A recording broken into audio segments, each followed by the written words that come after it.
An initial public offering, or IPO, is how a private company becomes a public one.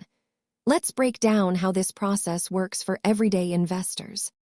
IPO stands for Initial Public Offering. It is the first time a company offers shares of its stock to the general public on a stock exchange. Before an IPO, a company is private, held by founders and early investors. An IPO shifts that ownership structure to the open market.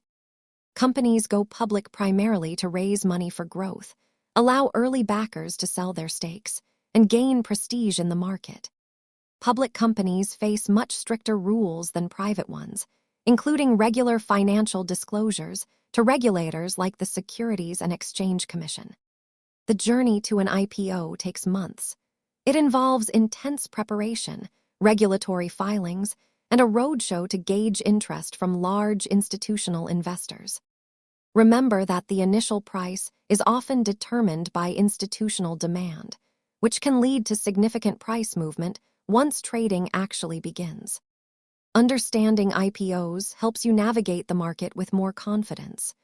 Thanks for watching, and remember that this is educational content, not financial advice.